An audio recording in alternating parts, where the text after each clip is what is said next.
Listo, chicos, vamos a empezar. Ya vamos a empezar también con la grabación.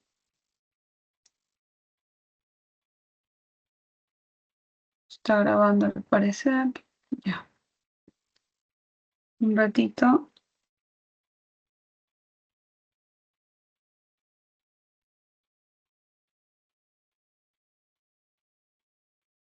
Ya, a ver. ¿Tienen alguna pregunta sobre la clase pasada? ¿Me escuchan? ¿Todo bien con el Sí, audio? doctora. Ya. ¿Alguna Sí, pregunta todo sobre bien. la clase pasada? ¿Alguna duda? Todo bien. ¿Todo claro? Ya, a ver.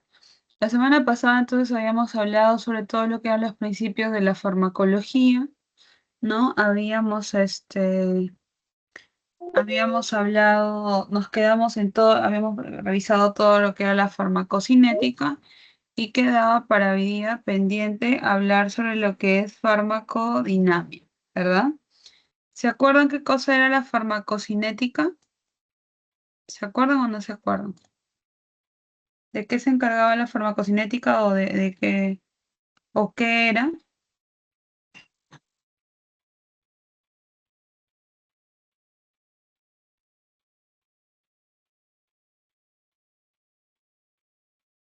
¿Mm? ¿Se acuerdan o no se acuerdan? Hola,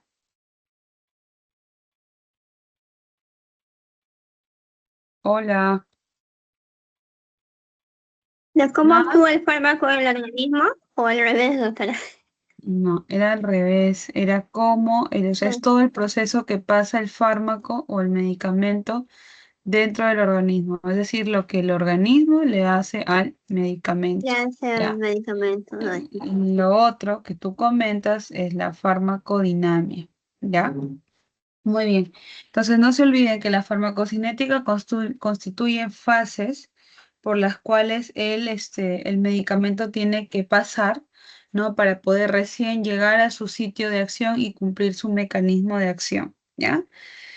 Entonces, el mecanismo de acción vendría a ser la farmacodinamia, que vendría a ser el mecanismo de acción, van a ser todo el conjunto de los efectos fisiológicos, biológicos, bioquímicos de los fármacos, ¿no? Cómo es que, o sea, qué cambios produce en los niveles y en los niveles de sistemas y aparatos. Recuerden que primero, el medicamento, o específicamente el fármaco, va a interactuar con las macromoléculas, ¿no? O los componentes macromoleculares que se encuentran en la célula, ¿no? Y va a haber un cambio celular. Ahora, si hay un cambio en cada célula, obviamente va a cambiar el tejido, porque recuerden que el conjunto de células forman un tejido.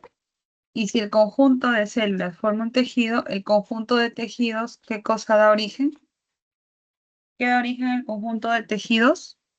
A los, hola, ¿me estás escuchando o no?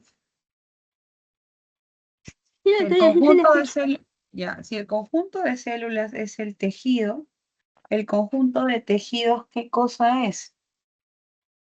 Órganos. Órganos. Órganos. Entonces, obviamente, un cambio, una interacción a nivel celular, entonces también se dará un cambio a nivel tisular y por lo tanto también un cambio a nivel de los órganos, ¿ya? Entonces, por eso el medicamento cuando entra en contacto con con los componentes macromoleculares y los órganos, va a producir una modificación. ¿Qué quiere decir? ¿Qué modifica? Va a modificar la bioquímica, la fisiología del cuerpo y finalmente todo eso en conjunto de forma clínica lo vamos a obtener como una respuesta farmacológica. ¿Qué quiere decir? Que se habrá controlado la inflamación, se habrá controlado el dolor, habrá tenido un efecto ansiolítico, ¿no? Etcétera. Muy bien. Entonces, los medicamentos pueden actuar a diferentes niveles, ¿ya? Tenemos, por ejemplo, aquellos que van a actuar a nivel de la membrana celular y es que los receptores justamente para esos medicamentos, para que esos medicamentos cumplan su mecanismo de acción, se encuentran en la membrana celular, ¿ya? Específicamente a nivel de los canales iónicos. Un canal iónico va a ser un pasaje, ¿no? Que se encuentra dentro de la membrana celular, a través del cual, su mismo nombre lo dice, van a pasar iones, ¿de acuerdo? Entonces, ¿qué es lo que hacen algunos medicamentos? Bloquean estos canales iónicos, por lo tanto, no permiten que ingresen ni salgan iones, ¿ok?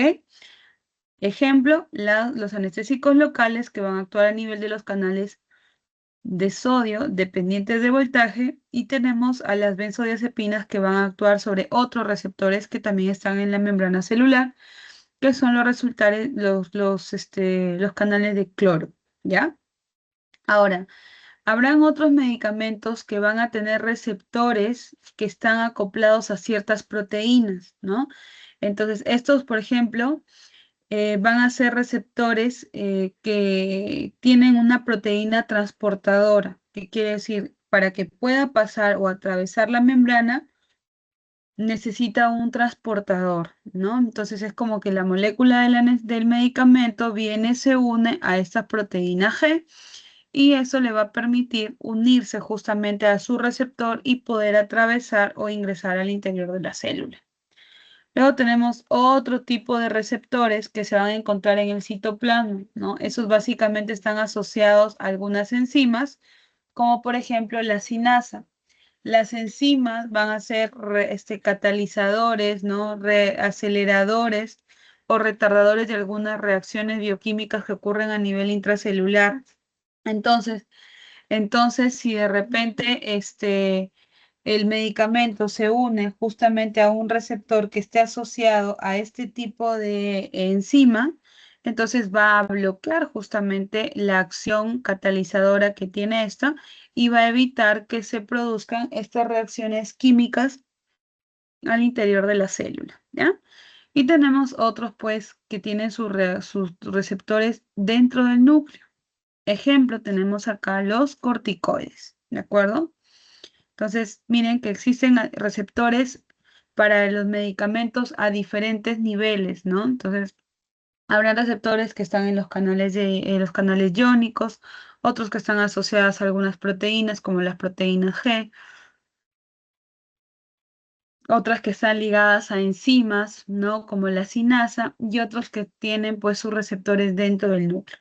Ahora, para que me entiendan bien la parte del ejemplo, Eh, en el caso de los anestésicos locales, por ejemplo, que nosotros utilizamos, ¿qué es lo que va a pasar? Normalmente una célula en su interior, una célula nerviosa, está cargada negativamente, ¿ya? Porque hay un equilibrio ahí, ¿no? Una entrada y salida de algunos iones, específicamente sodio y potasio. Entonces, cada vez que entra sodio, sale potasio, y así, ¿no? Pero entre esa salida y entrada, ¿qué es lo que va a pasar? Se va a mantener una carga negativa dentro de la célula. Pero cuando hay un impulso doloroso, no hay un estímulo doloroso, la célula nerviosa obviamente se excita y comienza a despolarizarse. ¿Qué quiere decir? En lugar de estar cargada negativamente, hay esos canales de sodio que se abren porque dependen de un voltaje, y el estímulo doloroso genera un voltaje, ¿no? Genera como una corriente. Entonces se abren estos canales de sodio que dependen de voltaje y comienza a entrar mucho, pero mucho sodio al interior de la célula.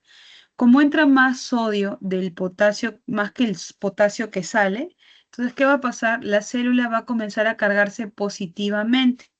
Ese proceso de cargarse positivamente se denomina despolarización, como ven acá, despolarización, ¿ok?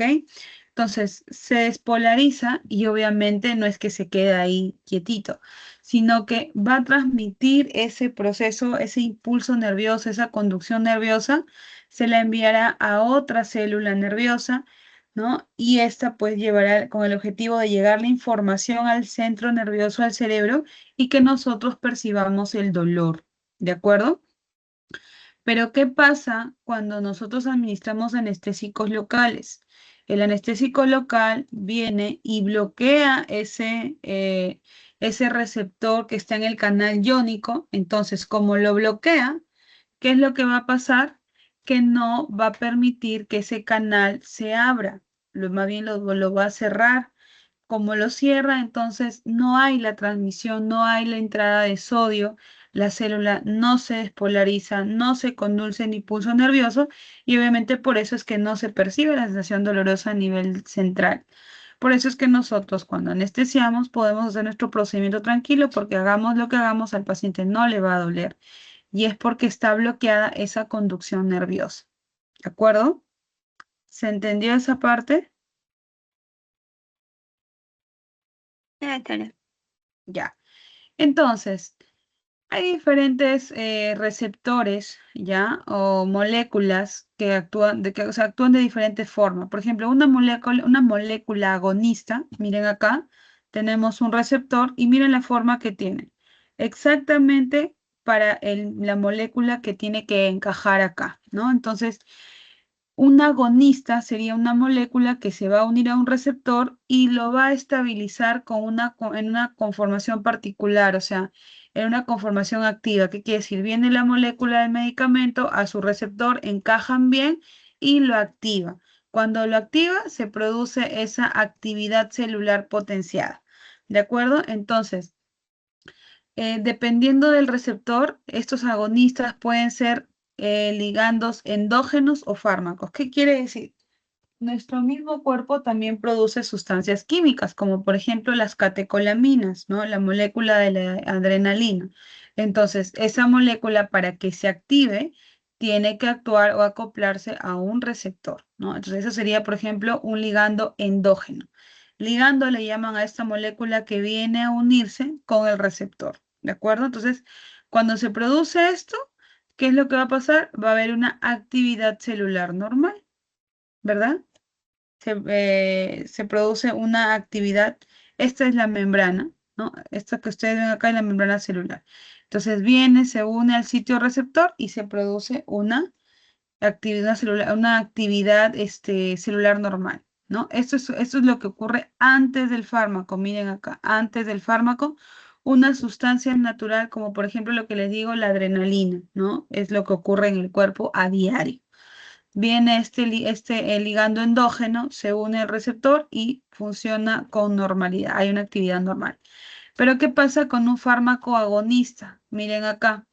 El fármaco agonista viene, se acopla, ¿no? Y produce una actividad celular, pero potenciada. ¿Cómo así? Cuando hay un estímulo doloroso, el cuerpo de cierta forma se defiende, ¿verdad? Porque hay liberación de mediadores inflamatorios y el cuerpo se autorregula. Pero si yo le sumo un medicamento que justamente se adapta bien a un receptor, entonces voy a tener la actividad celular normal, la voy a tener aumentada, o sea, potenciada, ¿ya? Pero el antagonista, por el contrario, más bien va a inhibir la acción de un agonista, pero carece un efecto, pero no va a tener efecto en su ausencia. ¿Qué quiere decir? Miren acá, el fármaco antagonista, ¿no? Viene y se une acá, evita, ¿no? Evita que entre el ligando, entonces la actividad celular va a estar bloqueada, ¿de acuerdo? Este es un antagonista. Inhibe la acción de un agonista, que quiere decir viene y no permite que éste se una, ¿de acuerdo? No permite que éste se una. Entonces, miren acá, no se adapta bien, por lo tanto no hay acción. Sin embargo, cuando no hay un agonista, tampoco va a generar ningún tipo de efecto, ¿de acuerdo? Su efecto antagonista solamente está presente cuando hay la presencia de un fármaco agonista, ¿de acuerdo? Pero en condiciones de normalidad no bloquea ningún tipo de acción, solamente inhibe la acción de un agonista, pero no la acción de la sustancia natural, ¿ok? Acá, por ejemplo, tenemos el flumacenil. Imagínense que el paciente tomó una benzodiazepina, hubo una intoxicación, una sobredosis. ¿Cuál sería una acción antagonista? El flumacenil que sirve como un antídoto, ¿no? Un antídoto para una intoxicación por uso de benzodiazepinas. Entonces, esos fármacos que tienen la acción opuesta justamente se llaman antagonistas. Pero ¿qué pasa si yo le doy un flumazenil a mi paciente, pero el paciente no estaba intoxicado con benzodiazepinas? No va a tener ese efecto. ¿Por qué? Esto se usa como antídoto específico para una intoxicación por benzodiazepinas. ¿Ok? En ausencia de esa molécula agonista, no va a tener ningún efecto. Ahora, entre los medicamentos van a haber ciertas relaciones, ¿no? Interacciones, reacciones químicas, en las cuales pues tenemos el sinergismo. Sinergismo viene como que de apoyar, de sumar, ¿no? Y puede ser de dos tipos. Puede tener un efecto aditivo, ¿no? O sea, ¿qué quiere decir? El efecto de ambos fármacos se suman, ¿no? No es que uno lo vuelve al otro más potente, sino que simplemente es, ¿no? Uno más uno, dos. Entonces se suma el efecto de uno con el efecto del otro y ya está. Entonces tiene la suma de sus efectos, es el efecto definitivo de ese medicamento. En cambio, la potenciación tiene un efecto supraaditivo, que quiere decir que el efecto de la combinación es mayor a la suma de los efectos individuales. Es decir, que si esos medicamentos se toman por vía separada, no van a ser tan potentes que si se combinan y se toman juntos. ¿De acuerdo? Entonces, esa es la adición y la potenciación. Un ejemplo de adición tenemos el paracetamol con el tramadol. El paracetamol potencia el tramadol, el famoso saldear. En cambio, este es un efecto de adición. El paracetamol y el tramadol tienen un efecto aditivo. ¿Qué quiere decir? Que el hecho de tomar saldear no es que va a potenciar el efecto del paracetamol con el tramadol. No es que el paciente, o sea, va a tener un mayor efecto analgésico. No, el efecto analgésico que va a tener es el mismo del paracetamol más el efecto analgésico del tramadol, pero no se potencia. En cambio, el propofol y anestésicos generales, por ejemplo, como el propofol y el remifentanilo para anestesia general, aquí sí, porque ambos sus mecanismos de acción son diferentes. El remifentanilo, por ejemplo, separado tiene una actividad sobre el dolor intenso y el propofol es un efecto, es un relajante, ¿no? Es un inductor y al sumar los dos podemos conseguir una anestesia general. O sea, el propofol solito no va a conseguir anestesia general porque es un relajante muscular, o sea, relaja al paciente, no lo induce. Pero el remifentanilo es el que controla el dolor. Y acuérdense que cuando hablamos de una anestesia general, estamos hablando de la supresión de toda de toda la conciencia, ¿no? Entonces el paciente va a estar relajado, los músculos están sueltos, no tiene reflejo muscular, no tiene reflejo cardioprotector porque el paciente está conectado a una máquina. Entonces, cada uno por separado no funciona para anestésico local, ¿no? Para anestésico general, perdón. Pero si lo sumamos, conseguimos un efecto bastante potente que es el de la anestesia general. ¿Ok? ¿Se entendió? ¿Hola? ¿Se entendió? Sí, doctora, sí se escucha. Ya, perfecto. Continuemos. Entonces, hay principios de acción de los fármacos, por ejemplo, la estimulación. La estimulación es una intensificación selectiva del nivel de actividad celular. Un ejemplo, el flumazenil, ¿no? Que va a estimular el sistema respiratorio. Recuerden que el flumazenil es el antídoto para la benzodiazepina. ¿Qué hace una benzodiazepina? Como sirve para un tipo de sedación, deprime el sistema respiratorio. Entonces, el flumazenil, por el contrario, intensifica, ¿no? Estimula la acción del sistema respiratorio. Ahora, depresión o inhibición, ahí tenemos a las benzodiazepinas, porque lo que va a hacer es disminuir de forma selectiva la actividad celular, ¿no? Entonces, depresor del sistema respiratorio, benzodiazepinas. Estimulador del sistema respiratorio, flumazenil, ¿ya?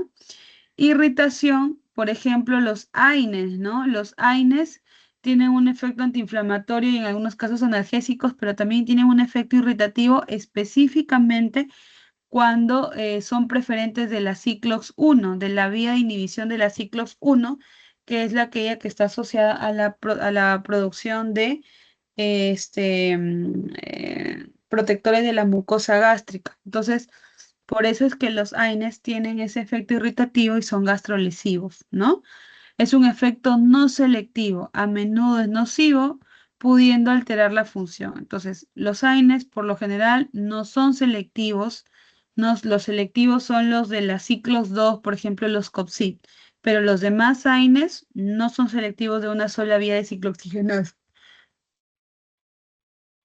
El reemplazo, por ejemplo, en pacientes insulino dependientes, ¿no? La vía subcutánea, porque es un amplio espectro de sustancias químicas que sustituyen a otras.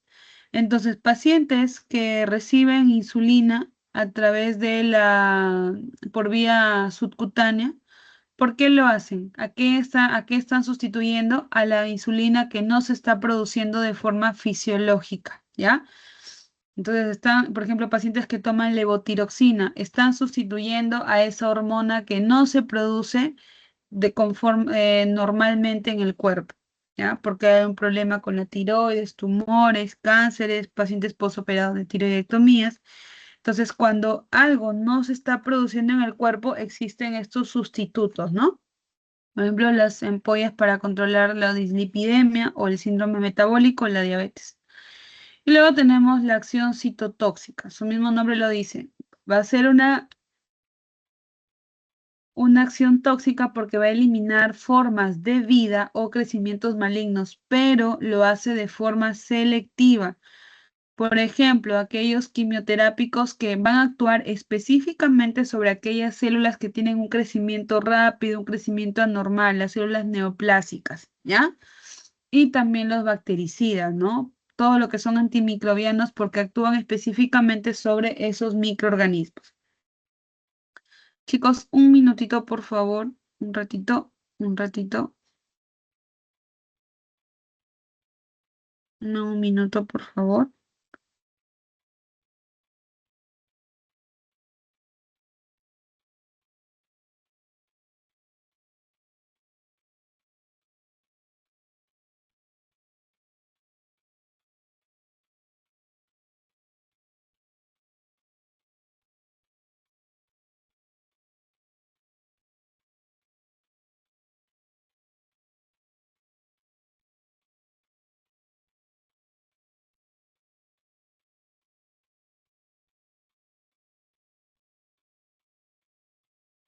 Ya, a ver, voy a volver a proyectar la pantalla un ratito.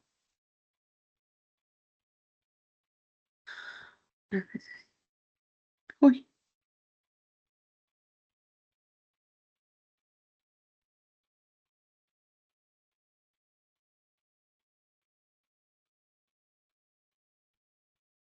ya. Entonces ya habíamos hablado de todos esos efectos, ¿no? Hasta el efecto citotóxico. Muy bien, entonces vamos a ver que hay una secuencia de acción-efecto, ¿no? Primero va a ser la acción y luego el efecto, porque la acción es lo que se produce a nivel celular, ¿no? A nivel molecular, y la respuesta o el efecto es la manifestación clínica que nosotros Doctora, vemos, ¿no? disculpe, no se ve la Dime, pantalla. ¿no se ve? A No, ver un no, ratito. solo se escucha usted. A ver un ratito. Qué raro. Compartir. Ahí, ¿logran ver? ¿Se Sí, ve la doctora, ahora pantalla? sí. ¿Ahora Ahí sí? se borró, se borró. ¿Ya no sale otra vez? Sí, salió, se fue. Ay, no les creo. A ver. Qué raro.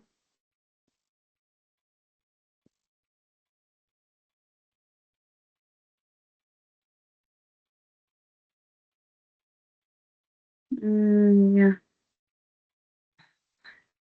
¿Ahora sí lo ven? Sí, sí, ¿Ahora? doctora. No, se lo borró. Desapareció. Sí, Ya. Entonces estaba un rato y se fue. nos vamos a quedar con esta vista nomás. Ya. Entonces les estaba diciendo que No, la doctora, ahorita no está presentando nada. ¿Nada? Sí, nada. Hace ratito sí, ahora se borró. Ay, Dios mío. Qué estrés, qué raro. Ya, ahora sí. Ahora Sí, sí. ahora sí. Se borró. Ah, qué estrés con este. Yo no entiendo por qué la universidad no usa Zoom, de verdad. Ya. Entonces, les estaba comentando de la acción, de la secuencia de acción y efecto. Ahora sí se ve, ¿verdad? Sí, doctora, sí. Ya. Entonces, primero va a ocurrir una acción farmacológica. La acción va a ocurrir a nivel celular porque va a ser la combinación inicial entre el fármaco y su receptor para que produzca ese cambio biológico, o sea, esa modificación. Chicos, apaguen sus micros, por favor. Apaguen sus micros. ¿Ya? Muy bien. Entonces, les decía, Disculpe, ¿lo les podría decía poner en justo, modo de presentación? mira, es que se desaparece, no sé por qué deja de compartir. Ah, ya, doctora, disculpe. Por eso es que lo había dejado así. El A mouse, ver, doctora. a ver. Ahora sí, ya. Es lo Comparte máximo que pantalla. voy a ver, ahí, ya, aunque sea ahí, a ver. No sé por qué no me sale esto. Quiero proyectarlo, pero no me deja. Miren, voy a intentar una vez más. Nada, se sale, se pierde. Bueno, voy a volver a proyectar un ratito.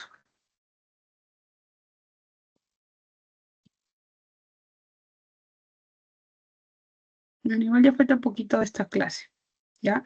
Les comentaba entonces que tenemos pues la acción farmacológica y el efecto farmacológico. La acción viene a ser la interacción que se produce a nivel celular, va a generar una modificación y el efecto va a ser el cambio final, ¿no? Lo que nosotros vemos clínicamente, la manifestación clínica. Paciente que controla el dolor, se controla la inflamación, etcétera. Ahora, la dosificación del fármaco, esto es importante porque la cantidad del fármaco debe ser la apropiada para que se pueda provocar algún grado de respuesta al paciente. Esa es la dosificación, ¿no? Es la cantidad apropiada de un fármaco necesaria para provocar algún grado de respuesta del paciente. Y existen diferentes tipos de dosis. Tenemos la dosis estándar, que es la que se conoce para la mayoría de los pacientes, ¿no? Porque ya hay un amplio margen de seguridad. O sea, por ejemplo, lo que se conoce por decir de la amoxicilina, ¿no? 500 miligramos cada 8 horas por tantos días.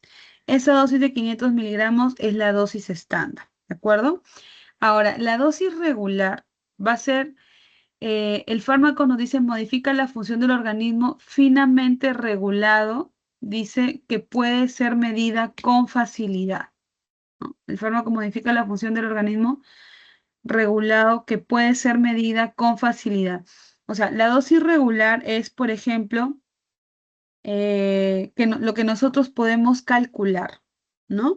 Lo que podemos calcular. ¿Se acuerdan que les hablé algo de lo de la biodisponibilidad? ¿No? Algo parecido así, ¿no? La dosis regular vendría a ser cómo nosotros podemos modificarla en base, por ejemplo, al organismo, o sea, cómo lo podemos calcular por el peso, por la edad, esa vendría a ser la dosis regular. La dosis ajustada según la concentración, aquí eso no es muy fácil de calcular porque yo les había dado un ejemplo de lo de la biodisponibilidad, que por ejemplo había medicamentos como la amoxicilina que solo se absorbía un 70%. Entonces, no existe un método que nosotros podamos utilizar que nos diga exactamente cuánto del medicamento ha pasado al plasma. O sea, cuál es la concentración plasmática del fármaco, ¿ya? Y la dosis titulada dice, no se puede administrar la dosis necesaria para inducir el efecto terapéutico máximo debido a causas de sus efectos adversos intolerables, ¿no? Entonces, yo le puedo dar determinada dosis, pero no va a cumplir el efecto que yo quiero, ¿no? Y no le puedo aumentar más porque los efectos adversos son intolerables, ¿ya? Dentro de los efectos adversos vamos a ver que hay reacciones a los medicamentos y tenemos reacciones tipo A, tipo B, tipo C, tipo D. Las de tipo A van a ser aquellas que están relacionadas con la dosis, que quiere decir, si yo me excedo en la dosis, voy a tener un efecto adverso. ¿Cuál es la solución? Ajustar la dosis. La tipo B, acá tenemos reacciones de hipersensibilidad y de idiosincrasia. ¿Qué quiere decir? Yo puedo utilizar la misma dosis para dos personas de la misma edad, del mismo peso, pero la respuesta es completamente diferente en ambas. Entonces, no hay relación entre la dosis y la intensidad de la respuesta. ¿De acuerdo? Entonces, eso tiene que ver con la idiosincrasia de cada paciente, ¿ok? Las de tipo C van a ser esos efectos que son indeseados, pero por el uso prolongado de estos medicamentos. Y las de tipo D son aquellos efectos que no se manifiestan rápidamente, o sea, no aparecen de inmediato a los días, a la semana, sino que pueden incluso aparecer años después de haber sido retirado el medicamento, ¿no? Por ejemplo, acá tenemos los tratamientos, quimioterapia, radioterapia, ¿no? Los anticuerpos monoclonales. Entonces, los efectos no suelen aparecer de un momento a otro, sino que se tardan meses en aparecer, ¿ya? ¿Se entendió esto de las reacciones adversas? ¿Lo puede explicar, doctora, con ejemplos? Ya. Por decir, tenemos la tipo A, ¿no? Imagínate que tú a tu paciente le recetas clindamicina. La dosis máxima de clindamicina es de 2.400 miligramos al día. Imagínate que tú te excediste y en lugar de recetarle cada 4 horas, que cada 6 horas que podía ser lo máximo, le recetaste, no sé, cada 3 horas. Te excediste, le diste mucha dosis. ¿Qué es lo que va a pasar con el paciente? Va a desarrollar una colitis pseudomembranosa, ¿de acuerdo? Entonces, ¿cuál es la solución? Ajustar la dosis. Te excediste, entonces hay que ajustar la dosis y esa es la solución. Ahora, las de tipo B no tiene que ver con la dosis. Puede ser que tú le hayas dado el esquema adecuado, le hayas dado la dosis adecuada, pero ¿qué pasa? En dos pacientes, no, imagínate que tú administras el medicamento en dos pacientes, ya de la misma edad, del mismo peso, de la misma talla, ¿no? Personas aparentemente sanas, pero imagínate que en uno le genera reflujo y al otro no. A uno le puede generar gastrolesividad y a otro no. ¿De acuerdo? Entonces, eso tiene que ver con la idiosincrasia, o sea, algo inherente a la persona. No tiene nada que ver con la dosis, ¿no? Tú prescribiste el medicamento adecuadamente, pero por eso siempre es importante hacer el seguimiento porque no sabes cómo es que tu paciente va a reaccionar a esa terapia, ¿ya? La de tipo C son los efectos prolongados, ¿no? A ver, un ejemplo acá. ¿Qué nos podría producir el uso prolongado de repente de corticoides? ¿No? Pacientes que toman constantemente todos los meses de repente su dosis de corticoides para controlar alguna enfermedad autoinmune. Entonces, Osteoporosis. claro, puede producir osteoporosis, puede producir ceguera, puede producir síndrome de Cushing, puede producir, ¿qué más? Un síndrome metabólico, ¿verdad? Y las de tipo D van a ser aquellas que también, o sea, se producen de forma muy tardía, ¿no? Entonces, imagínate que el paciente estuvo recibiendo la medicación, la recibió bastante tiempo, ¿no? Meses de repente, pero nunca tuvo ninguna manifestación. Los primeros días todo bien, las semanas también, pero después de meses recién comienza a haber efectos adversos, ¿no? Después de tiempo, de repente el paciente desarrolla algún tipo de una, le puede haber algún brote o de repente le puede producir algún problema gástrico, un problema hepático de repente, ¿ya? Entonces, todas aquellas reacciones que aparecen mucho tiempo después, incluso de haber retirado el fármaco, estábamos hablando de reacciones retardadas. ¿Ahora sí se entendió? Sí, doctora. Sí, Ya, doctora, muchas gracias. muy bien. Ahora, dentro de los efectos colaterales, estos van a ser los efectos que nosotros no deseamos, ¿no? Y que muchas veces no lo podemos evitar. Entonces, tiene que ver muchas veces con las dosis terapéuticas, ¿no? se puede, nos dice que predecir con un perfil farmacológico. O sea, imagínate pedirle un perfil farmacológico a tu paciente para prescribirle diferentes cosas, ¿no? Entonces, afecta solamente a un porcentaje de la población. No todos llegan a desarrollar efectos colaterales y algunos incluso pueden variar según la vía de administración. Entonces, es un efecto que no necesariamente tiene que ver con el tratamiento. ¿De acuerdo? Los efectos colaterales no necesariamente tienen que ver con el tratamiento, sino que son efectos que a veces son inevitables, que puedan ocurrir, pero que no siempre ocurren en todas las personas. Y acá tenemos la hipersensibilidad. La hipersensibilidad es parecida a una reacción alérgica, pues, ¿no? Después de que tú le administras el medicamento al paciente, comienza a de repente a brotarse, ¿no? De repente tú anteriormente le habías puesto el medicamento, ¿no? En una concentración que ya el paciente conocía, ¿no? Tuvo un primer contacto, pero imagínate, a la segunda vez que el paciente toma el medicamento o le administra el medicamento, tiene una respuesta normal, ¿no? Desarrolla anafilaxia, ¿no? Puede dar al prurito, puede producir de repente angioedema, ¿de acuerdo? Entonces es una reacción alérgica, básicamente, pero nos habla acá que el paciente anteriormente, ¿no dice? Ya había estado en contacto, ¿no? Dice, puesto que en contacto con concentraciones normales de en ocasiones anteriores, o sea, ya tuvo un primer contacto.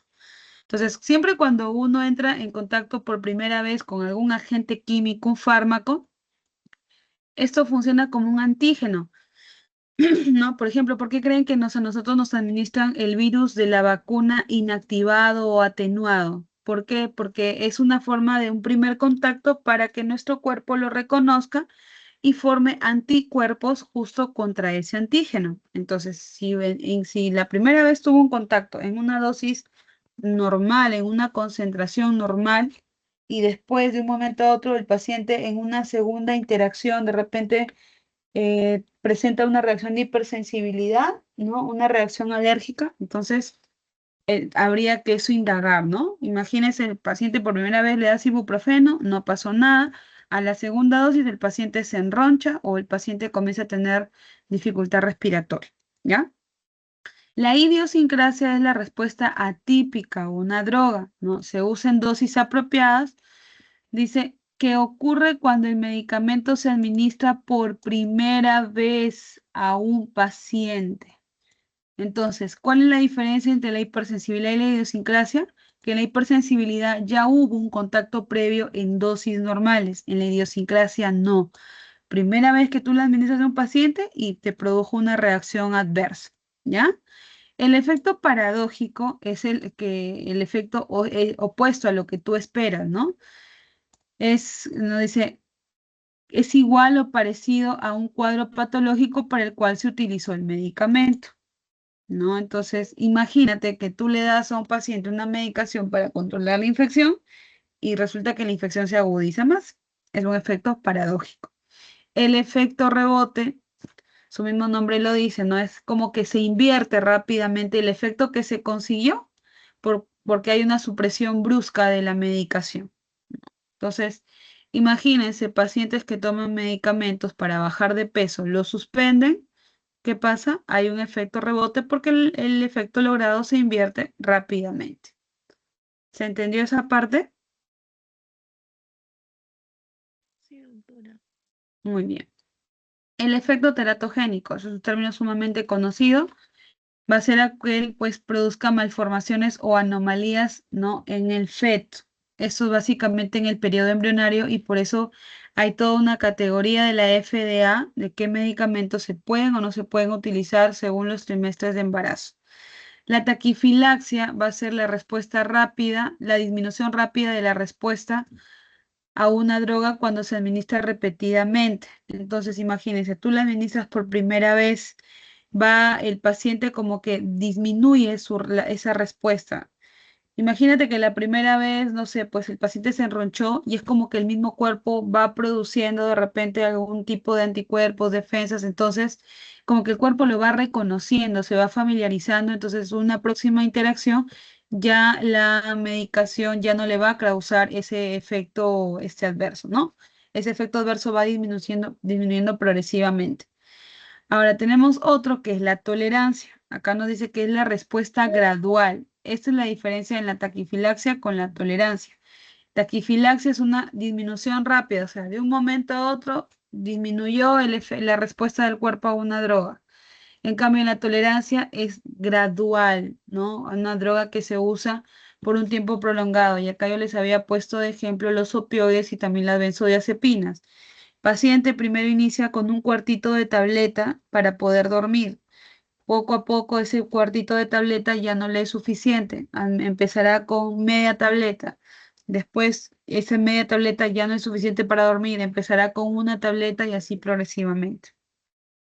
La intolerancia, por el contrario, va a ser una respuesta indeseada, pero muy exagerada, que ocurre en dosis muy pequeñitas. Entonces, tú le das, imagínate, un pedacito de benzodiazepina, un cuarto de la tableta y el paciente comienza a vomitar, o en el caso del tramadol, le das la cuarta parte de la tableta y aún así el paciente está nauseoso, vomita, olvídate, eso es intolerancia. Incluso en dosis muy pequeñitas el paciente no lo tolera, ¿no? Intolerancia. Y la dependencia era lo que hablábamos de las drogas, ¿no? Modifican el ánimo y generan necesidad. Cuando tú suspendes esto, el paciente entra en un síndrome de abstinencia, porque se vuelve dependiente, su nombre lo dice, se vuelve dependiente de ese medicamento, ¿ya? Muy bien, esto es la forma farmacéutica, ya se los había dicho yo. Principio activo, excipientes. ¿Quiénes tenemos dentro de los excipientes? Todo aquello que mejora las características organolépticas del medicamento. Antioxidantes, preservantes, edulcorantes, colorantes, solventes, desintegrantes, ¿ya? Todo nos da como resultado final la forma farmacéutica. Tenemos diferentes formas farmacéuticas, tenemos las sólidas como polvos, sobres, granulados, cápsulas, tabletas, pastillas, píldoras, supositorios, óvulos, las semisólidas que vienen a ser las cremas, pomadas, las líquidas, todo lo que sea suspensión, soluciones, gotas, lociones, las gaseosas como los inhaladores. Entonces, la idea de escoger una forma farmacéutica es que permita que la administración sea fácil y mejore también la aceptación del paciente. Hay pacientes que les tienen terror a las ampollas, entonces, por más que uno quiera, tú le puedes recetar, pero ahí a que el paciente lo cumpla, ¿no? Entonces, es mejor darle un medicamento al que él sí se pueda adherir, ¿ya? Hacer el fármaco lo más eficaz, incrementar la seguridad del tratamiento y la aparición de la respuesta, simplificar y racionalizar la posología, facilitar la aceptación por el paciente. Entonces, acá tenemos, por ejemplo, todas aquellas que se pueden administrar por vía oral, los comprimidos, cápsulas, jarabes, suspensiones, por vía rectal o vaginal, supositorios, enemas, óvulos, tópicas, todo lo que sean cremas, Sprite, geles, ¿no? Si son a nivel mucoso, tenemos acá pues las gotas nasales, las gotas óticas, también las gotas para los ojos, parenteral, todo lo que sean ampollas, ¿no? Ya sea intramuscular, endovenosa, subcutánea, y las inhaladoras, tenemos los aerosoles y los nebulizadores, ¿de acuerdo? Entonces, todas esas son las variedades que hay de formas farmacéuticas y que lógicamente van a interferir no solamente en la farmacocinética, sino también en la farmacodinámica, ¿ya? Entonces, la vía de administración también es importante para que se cumpla el mecanismo de acción, ¿de acuerdo? Muy bien. ¿Se entendió? ¿Alguna pregunta hasta ahí? ¿Todo claro?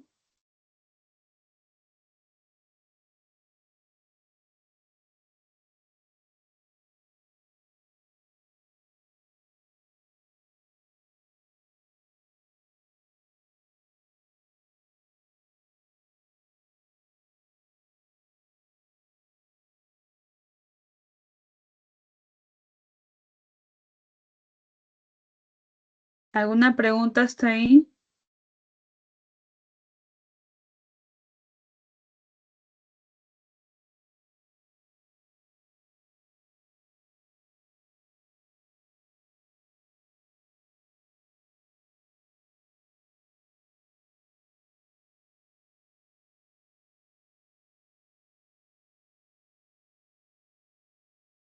¿Aló? ¿Me escuchan o no me escuchan? Sí, doctora. Ya. Es que no me responden, por eso les pregunto. Ya, todo claro entonces, ¿verdad? Porque ahorita vamos a pasar al otro tema, nos toca hablar sobre lo que son, eh, vamos a dejar de compartir. Vamos a hablar sobre lo que son antiinflamatorios no esteroideos, ¿ya? Vamos a ver. Recuerden que los exámenes son acumulativos, o sea, el examen de esta semana va a venir hasta la clase de hoy. Tu examen es el día domingo. Ya está, ya el examen ya se envió, ya se les ha compartido las indicaciones también con sus compañeros. Entonces, por favor, no se arriesguen, ya, no se arriesguen, tomen sus precauciones, lleguen temprano, lleven lo que se les ha solicitado, no estén llevando más de eso, para que no tengan problemas. ¿Ya? A ver ahora. Qué raro. Ahora, ahora que no sé qué tiene esto. Ay, Dios mío. Pero aquí sí está acá esto. No entiendo.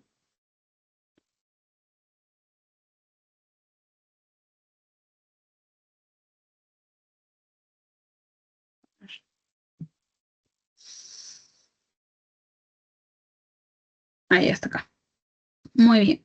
Entonces vamos a hablar sobre lo que son antiinflamatorios no esteroideos. ¿Se ve la diapositiva? No, No, doctora. no se ve. Lo mismo de hace rato. Ay, listo, entonces vamos a empezar, ¿ya? Bien. Cuando nosotros hablamos de los antiinflamatorios no esteroideos, pues recuerden que son medicamentos que van a tener un efecto no solamente antiinflamatorio, sino también un efecto analgésico, ¿de acuerdo? Entonces, el dolor, que es una experiencia sensorial y emocional, va a estar asociada a un daño renal o un daño potencial de los tejidos, ¿verdad? Entonces, el dolor se puede dar por diferentes causas. Tenemos por una causa física, un trauma, causas químicas como quemaduras, irritaciones por uso de sustancias que necrosan los tejidos, como el hipoclorito de sodio, y por causas biológicas a partir de una infección, por ejemplo. Entonces, ¿quiénes son los medicamentos que controlan el dolor? Los analgésicos. Son fármacos que calman el dolor y actúan a nivel del sistema nervioso central o sobre mecanismos periféricos. Entonces, hay medicamentos que tienen una acción a nivel central, por ejemplo, los opioides, y aquellos que no trabajan a nivel central, sino a nivel periférico, que son los analgésicos no opioides. ¿De acuerdo? Los antiinflamatorios no esteroideos, ¿dónde entran? A nivel de los analgésicos no opioides, porque también tienen efecto analgésico. Sin embargo, son medicamentos o sea, químicamente es un grupo bastante grande y que no es que todos compartan la estructura química, sino que dentro de de este grupo de antiinflamatorios hay diferentes subgrupos, ¿ya? Entonces, químicamente son heterogéneos y su acción tiene tres tipos de acciones principalmente: antiinflamatoria, analgésica y antipirética. ¿Alguien sabe qué significa antipirético? Para la fiebre. Baja el fiebre. Para el control de la temperatura, ¿ya? Muy bien. Entonces, los antiinflamatorios, ¿no? Existen algunos que son secretados por el mismo cuerpo, van a ser los que son derivados de los corticoides. Por eso es que a nosotros, por ejemplo, ante diferentes situaciones dicen, se me subió el cortisol. Claro, son sustancias esteroideas que tienen una potente acción antiinflamatoria, pero que tienen efectos secundarios, ¿ya? Esas son algunas producidas por el mismo cuerpo, ¿ya? El mismo cuerpo las produce de forma natural. En oposición a los corticoides, cuando hablamos de un tema, de un medicamento no esteroideo, nos referimos a los AINES porque su estructura química no contiene justamente, no tiene esteroide, o sea, no es un esteroide químicamente, ¿no? Entonces, por eso es que tiene una menor cantidad de efectos secundarios. ¿El cortisol es bueno o no es bueno para nosotros? ¿Qué dicen ustedes?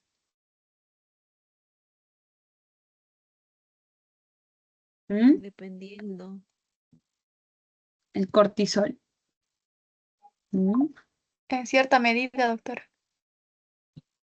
Hay una cantidad fisiológica, ¿no? Que es necesaria también, por ejemplo, porque es una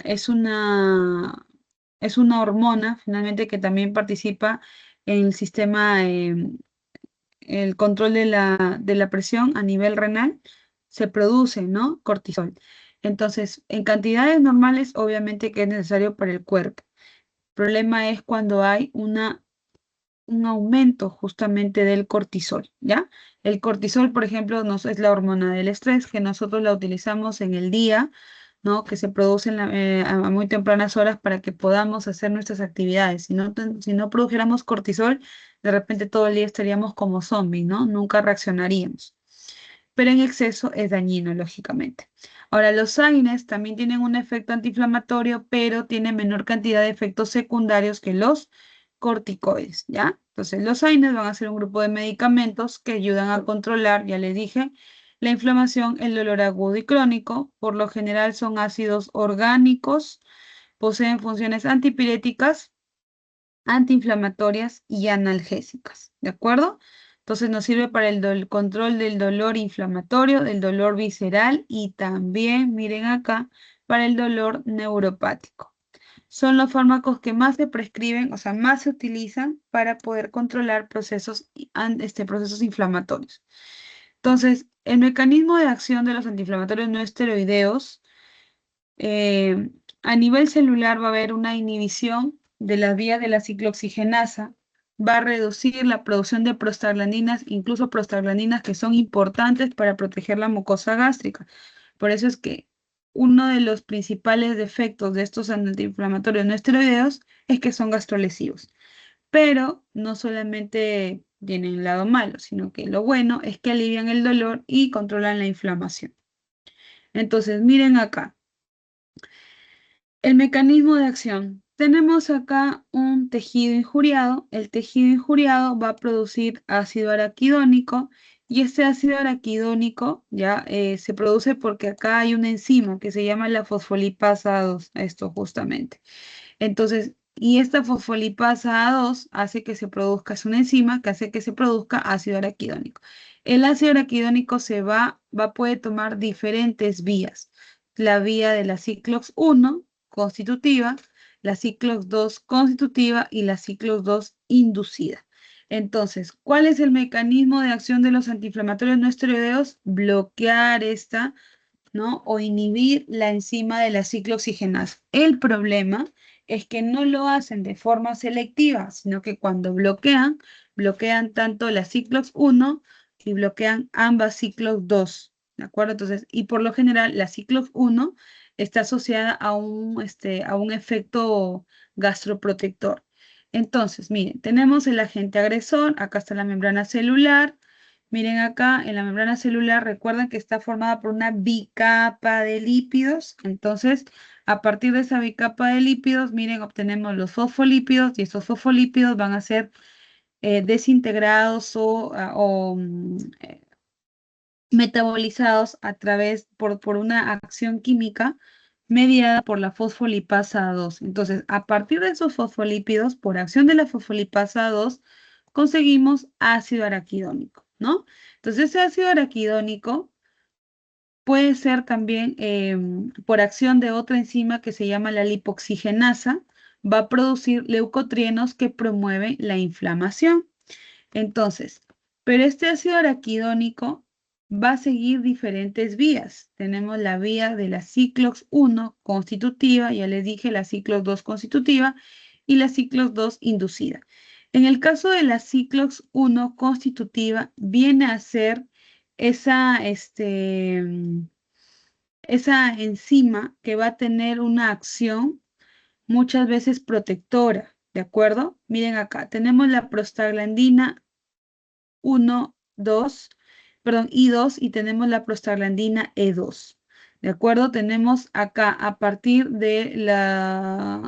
de esta ciclo 2 la producción de tromboxano A2, prostaglandinas inducidas, ¿no? Prostaciclinas, inducción de citocinas, todos estos son mediadores inflamatorios, pero no solamente eso, sino que miren, algunos participan de la protección gástrica, de la protección de la producción del moco, otros son vasodilatadores, ¿no? Otros mejoran también, generan una mejora en la función.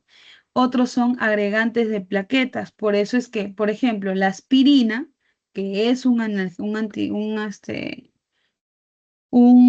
antiinflamatorio no esteroideo, uno de sus efectos es es su acción de antiagregante plaquetario, ¿no? Entonces, ¿contiene una función en el control de la inflamación? Sí. Pero ¿cuál es lo malo? Que es un antiagregante plaquetario. Y si es un antiagregante plaquetario, entonces hay riesgo de sangrado. Miren, algunos también tienen acción vasoconstrictora, proliferación celular en el músculo liso, por eso participa del dolor visceral, de ese control de dolor involuntario que nosotros no producimos porque está en el tejido muscular liso, en la contracción muscular y endotelial, inhibición aterogénica y la cardioprotección. Entonces, les repito, como no son selectivos, van a inhibir tanto lo bueno y lo malo, ¿de acuerdo? Entonces, ¿van a controlar la inflamación? Sí. ¿Van a controlar la fiebre? También. ¿Van a controlar el dolor? Sí, pero también van a bloquear ese efecto gastroprotector, ese efecto de agregación plaquetaria, ese efecto vasoconstrictor, ese efecto de la producción del moco. Entonces, no son selectivos, así es que tienen un beneficio, pero también tienen sus efectos adversos. ¿De acuerdo? ¿Qué ruta inhibir? Nuevamente, fosfolípidos, acción de fosfolipasa, tenemos acá el ácido araquidónico. Y miren acá, glucocorticoides. Entonces, los glucocorticoides van a actuar a un nivel más arriba, ¿no? Porque estos van a inhibir la fosfolipasa. Entonces, si no hay fosfolipasa, no se produce ácido araquidónico. Entonces, corta la inflamación mucho más arriba, ¿de acuerdo? En cambio, acá no. Los AINES van a actuar sobre estas vías de la ciclooxigenasa, ¿ya? Entonces, corticoides a nivel de la fosfolipasa 2, o sea, es otra enzima más arriba, un proceso antes, y los AINES actúan a nivel de los ciclooxigenasa, ¿no? Porque se forman estos endoperóxidos, las prostaglandinas, los tromboxanos y la prostaciclina. Las prostaglandinas, miren, tienen un efecto analgésico, tiene el efecto antipirético, el efecto antiinflamatorio, pero también este efecto antiplaquetario, porque recuerden que evita la agregación plaquetaria y tiene un efecto antitrombótico. O sea, el efecto antiplaquetario tiene su lado bueno y su lado malo. El lado bueno es que evita que se formen trombos, pero lo malo es que si evita también que se unan las plaquetas, va a haber una alteración en la homeostasia, ¿no? En la hemostasia que es en la hemostasia que es el sangrado primario sobre todo. Entonces, imagínense, en procedimientos grandes, un paciente que está tomando eh, aspirina, ¿se suspenderá o no se suspenderá la medicación se me fue el nombre, con la aspirina? ¿Ustedes qué creen? Para nuestros procedimientos, ¿suspendemos o no suspendemos la aspirina? Sí, se suspende. ¿Sí? Para hacerle una extracción dental, ¿le suspende la aspirina? Con el riesgo de que forme trombos.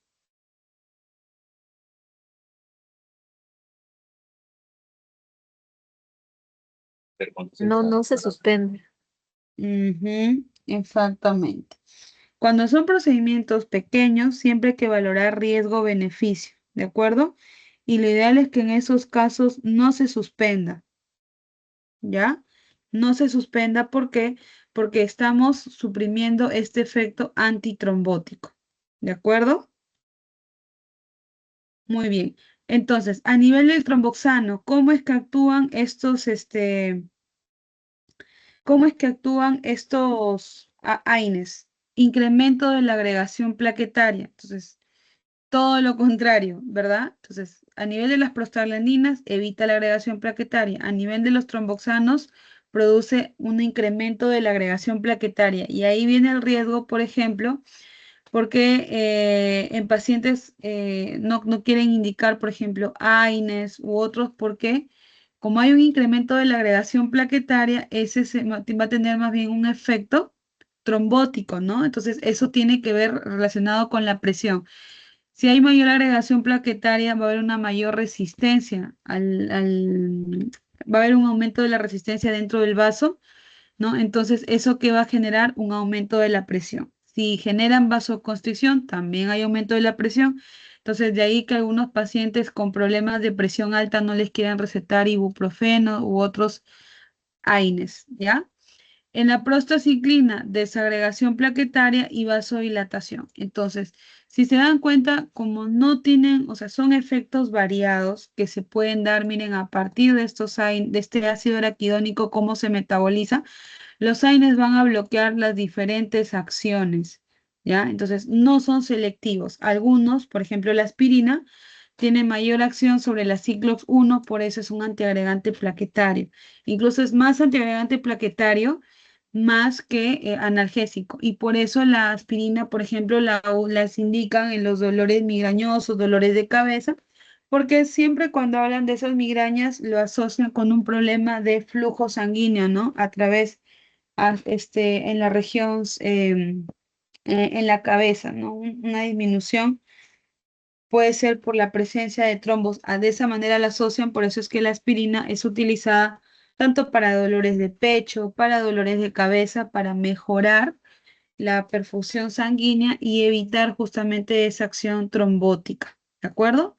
Entonces, miren, en conclusión de todo esto, lo que podemos sacar es que eh, el- hay una acción acá de citoprotector gástrico, protector renal, ¿no? También ovario, útero, dolor, inflamación, hemostasia, lo que les decía, ajuste de la temperatura, ¿no? Y una acción corporal. También, si hay un cierre del vaso, va a haber una disminución de la temperatura, ¿no? Si hay una vasodilatación, más bien va a haber aumento de la temperatura.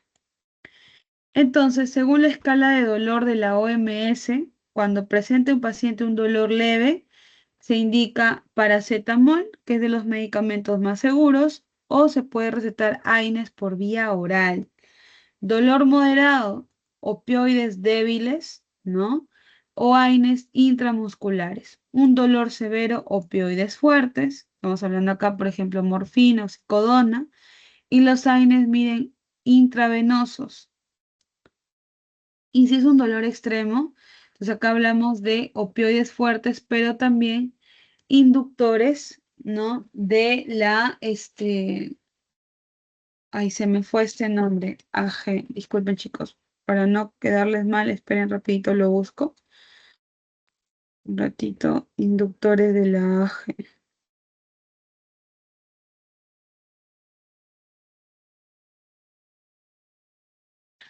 Ya, sería inductores de anestesia general.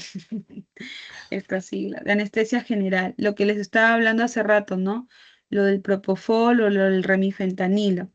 ¿Ya? Entonces, es por eso que los anestesiólogos, por ejemplo, tienen una unidad de dolor, ¿no? Hay pacientes que viven con su bomba de infusión de medicamentos. Eso sobre todo los pacientes oncológicos, ¿no? Que tienen un pronóstico reservado y que a veces solamente ya les dan cuidados paliativos. ¿De acuerdo? Muy bien, entonces eso es lo que nos dice la OMS, ¿no? Sí, chicos, un ratito apaguen sus micros, por favor. Ya. Entonces, les comentaba eso, ¿no? Para el dolor leve, según la escala visual análoga, que es de un dolor de 1 a 3, no usar opioides, solamente paracetamol y AINES como el metamizol solo por vía oral. En el dolor moderado, miren acá, opioides débiles, codeína, tramadol, ¿no? En la escala de severidad 3 de 7 a 10 de dolor, miren acá, estomorfina, opioide, fentanilo, es un anestésico general, la bupremorfina, también opioide, oxicodona, opioide, metadona, también opioide, pero son opioides fuertes ya. Dolor extremo, escalón, métodos invasivos adyuvantes, por ejemplo, acá pueden haber bloqueos de nervios simpáticos, ¿no? Bloqueo de nervios periféricos o una analgesia continua, ¿no? Una epidural, una espinal o una bomba de infusión, ¿ok? Entonces, vamos a ver acá. ¿Cuál es el mecanismo de acción? Durante la inflamación va a haber inhibición de la síntesis de prostaglandinas en el sitio lesionado, por lo tanto, solamente, miren, va a inhibir las de los tres que habíamos dicho, leucotrienos, prostaglandinas y los tromboxanos, solamente va a inhibir las prostaglandinas, ¿no? Entonces, no deprime la producción de leucotrienos, pero otros sí, como por ejemplo la interleuquina 8, el factor de necrosis tumoral alfa, entonces va a bloquear otros más, pero no bloquea la producción de leucotrienos. Las prostaglandinas son uno de los mediadores, habiendo más que no son inhibidos, ¿se dan cuenta? Entonces, no van para la inflamación, no bloquean todos los mediadores inflamatorios, sino específicamente prostaglandinas y otros como interleuquinas 8 y el factor de necrosis tumoral alfa, ¿ya? Entonces, los AINES no solo actúan como antiinflamatorios, sino que también también dice de prostaglandinas o de fases iniciales de la acción de los polimorfos nucleares, sino que también van a actuar de manera directa o indirecta, van a modificar otros mediadores de la inflamación. O sea, de inicio actúan obviamente porque van a inhibir la síntesis de prostaglandinas, pero también van a modificar la acción de otros mediadores de la inflamación. Entonces, no solamente actúan como antiinflamatorios, sino lo que ya les había enseñado también, actúan sobre la agregación plaquetaria, sobre la gastroprotección, etc. Ahora, ¿cómo cumplen su efecto analgésico? ¿No? Esta es una consecuencia directa, o sea, inhibiendo las prostaglandinas, se controla la inflamación, pero también se controla el dolor, porque las prostaglandinas también producen hiperalgesia, o sea, mucho dolor. Las prostaglandinas afectan la transducción de las terminaciones nerviosas, sensibilizándolas extremadamente. Entonces, cuando hay una noxa, un golpe, un trauma, además de producirse inflamación, las terminaciones a ese nivel quedan muy sensibles. Entonces, se inactivan las prostaglandinas, por lo tanto, se inactiva la inflamación asociada a las prostaglandinas y también la sensación de hiperalgesia, ¿ya? Entonces, ¿qué hacen los AINES? Previenen la sensibilización de los nociceptores. Nociceptores son receptores de dolor y van a mantener el umbral fisiológico de respuesta de estímulos nociceptivos. Entonces, evitan que el estímulo se perciba no exageradamente, sino lo que hacen es mantener un umbral neutral de manera que la respuesta a estímulos nociceptivos sea bajita. ¿De acuerdo? Entonces son más antiálgicos que antiinflamatorios en razón de que no bloquean las prostaglandinas ya liberadas, ¿no? Los AINES tienen dosis techo. Entonces ustedes le pueden aumentar, duplicar, triplicar la dosis, pero no va a aumentar su efecto analgésico, ¿de acuerdo? Pero sí, por el contrario, sus efectos secundarios, sus efectos adversos sí van a aumentar. Por lo tanto, en los AINES como no tienen un efecto supraditivo, un efecto potenciador tampoco, entonces es mejor no combinarlos. O recetas un AINE o recetas el otro, pero dos AINES es mucho. Lo puedes combinar con otros medicamentos, sí, de repente con un opioide leve, ¿no? Como el tramadol, o de repente otro analgésico puro como es el paracetamol.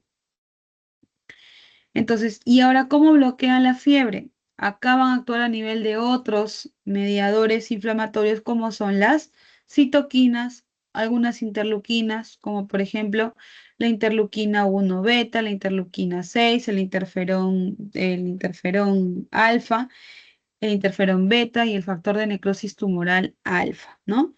Entonces, las citoquinas, por ejemplo, sintetizan las prostaglandinas E2 en órganos preventriculares. Y estas otras van a ser antagonistas a los pirógenos en los casos de fiebre, ¿no? Entonces, como las bloquea, inhiben, o sea, estas son antagonistas de los pirógenos, entonces las bloquea, ¿no? Por lo tanto, controla, de esa manera es que controla la temperatura, ¿ya? Entonces, los AINES van a suprimir la elevación de prostaglandinas en el hipotálamo. El hipotálamo es el centro regulador de la temperatura en el cuerpo. especialmente esta, la que es activada por esta interleuquina 1. ¿Ok? ¿Cuál es la farmacocinética? Los AINES, por lo general, la vía más usada es la vía oral. Se absorben en el tracto gastrointestinal, duodeno, no se olviden, llega a producir su concentración máxima, más o menos 2 a 4 horas. Se unen a proteínas plasmáticas para que puedan ingresar a la célula. No se olviden, se metabolizan en el hígado a través de reacciones de oxidación y se excreta por la orina un 70% y un 20 a 30% se eliminan en las heces. Esto puede ser pregunta de examen. ¿Cómo, indícame los porcentajes de excreción de los AINES, ¿no? ¿Cuánto se excreta a través de la orina? ¿Cuánto aproximadamente se excreta a través de las heces? ¿De acuerdo? Entonces acá están las acciones terapéuticas que ya las he explicado hasta el cansancio: antiagregación plaquetaria, antipirosis, ¿no? Porque recuerden que son agonistas de los pirógenos, analgésicos y antiinflamatorios. ¿De acuerdo? Muy bien. Entonces, rapidito vamos a ver esta parte de la clasificación. Lo otro lo vamos a dejar para la siguiente clase para poder explicarles uno por uno, ¿ya? Entonces, porque es bastante información la que les he dado. Tenemos la clasificación. La clasificación puede ser de acuerdo a su forma química. La vamos a ver en la siguiente clase, que van a haber diferentes grupos, pero básicamente nosotros los conocemos de acuerdo a su mecanismo de acción. Y es que vamos a tener algunos que son selectivos de la Ciclox 1, por eso tienen un mayor efecto de antiagregación plaquetaria, ¿no? Y son gastrolesivos también. Otros que son preferentes de la Ciclox 1, o sea, no es solamente específicamente para Ciclox 1, sino que entre las dos prefieren un poco más inhibir la vía de la Ciclox 1. Luego tenemos los convencionales o los que no son selectivos, que las inhiben 50-50. Los AINES, que son preferenciales de la Ciclox 2, tienen mayor efecto justamente sobre ese, tienen un mayor efecto analgésico y son menos lesivos, menos gastrolesivos, ¿no? Y hay otros que son selectivos de la Ciclox 2, o sea, su acción está dirigida básicamente hacia inhibir la Ciclox 2, por eso son potentes antiinflamatorios analgésicos y tienen menor cantidad de efectos lesivos, de gastrolesivos. Pero ojo, también acuérdense que había un efecto, ¿se acuerdan? De vasoconstricción, otro de vasodilatación. Entonces, y por el mismo acción del efecto antiagregante, recuerden que están como que, o sea, es antiagregante, pero también es antitrombótico. Es vasodilatador, pero también es vasoconstrictor. Entonces, en el caso de los selectivos de la Ciclox 2 han sido asociados a problemas cardiovasculares justamente por ese efecto antiagregante, perdón, por ese efecto vasoconstrictor, ¿ya? Entonces, en los selectivos de la Ciclox 1 tenemos la aspirina en dosis bajas, por eso se usa para mejorar la perfusión sanguínea, para pacientes cardiópatas, se utiliza, pacientes portadores de válvulas, por ejemplo, se utiliza en pacientes con cefaleas crónicas sugerentes de migraña. Dentro de los preferenciales de la Ciclox 1, ketorolaco y naproxeno. Entonces, imagínense, el naproxeno es súper gastrolesivo, muy gastrolesivo.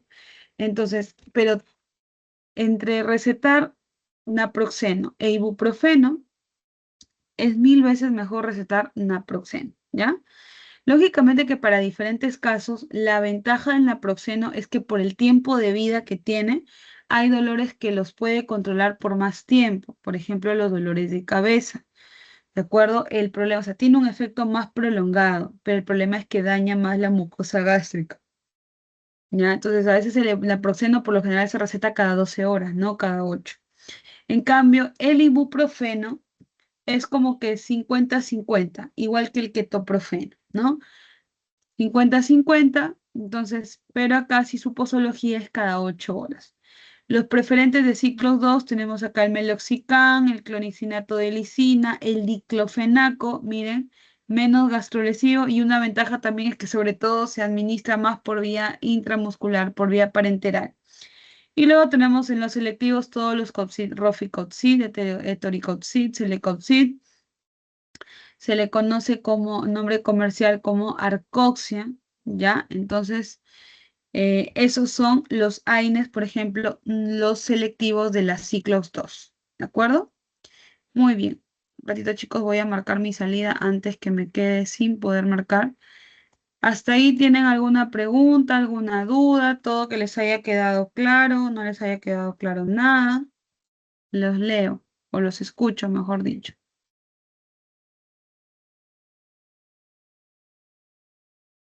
¿Me están escuchando o ya se fueron ya?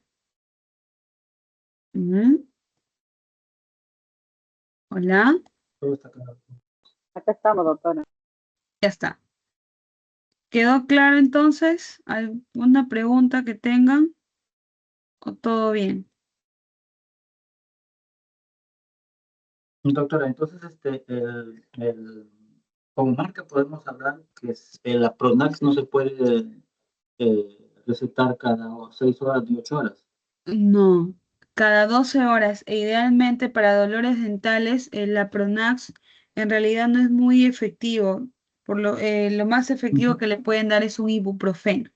Es mejor, más seguro y tiene mayor efectividad sobre la pulpa dentaria. ¿Ya? Entonces, ¿Ibuprofeno de cuánto, doctora? 400 miligramos. De 400. Ujú. Listo. Cada ¿Alguna 8 otra horas, pregunta? Cada 8 horas. ¿Alguna otra pregunta? Bueno, listo, chicos. Este fin de semana yo no voy a estar en el examen, ese va a quedar a cargo el doctor Mario Fernández, ya sus delegados lo saben. No se olviden, por favor, no estén llevando más cosas de las que se les ha dicho.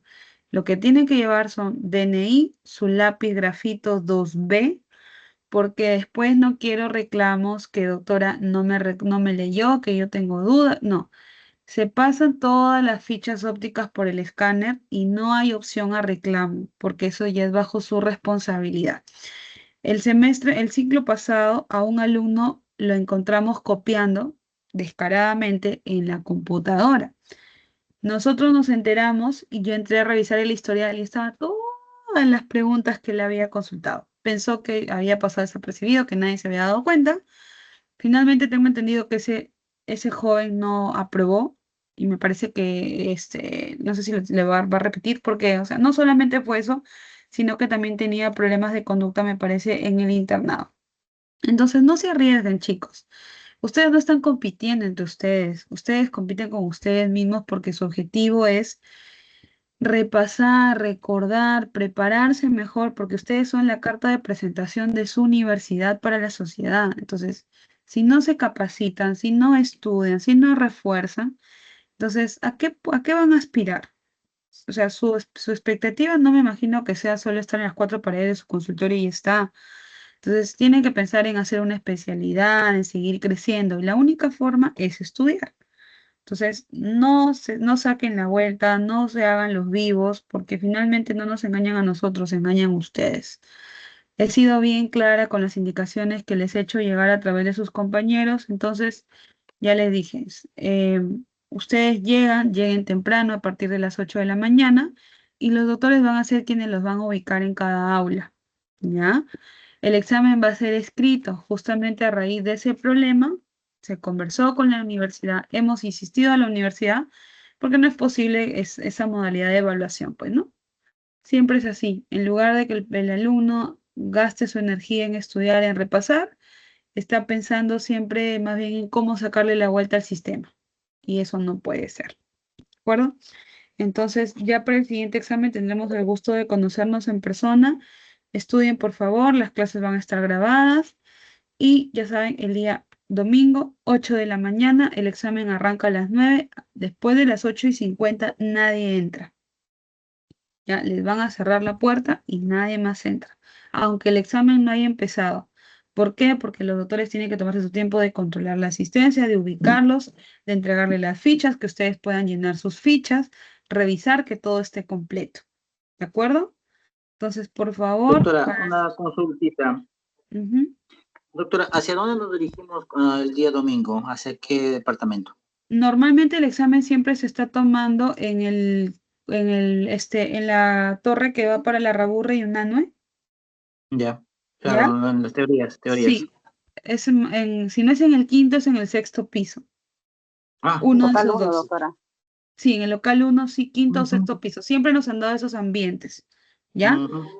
Exacto. Entonces, Sí, pero igual yo lo voy a confirmar mañana con la doctora Villacorta y apenas me lo diga, yo les voy a mandar un mensajito a través de los delegados, ¿ya? Solamente para confirmarles, Ok, doctora. ¿ya? Listo, chicos. Entonces, bueno, ha sido un gusto nuevamente. Cuídense y estudien, por favor.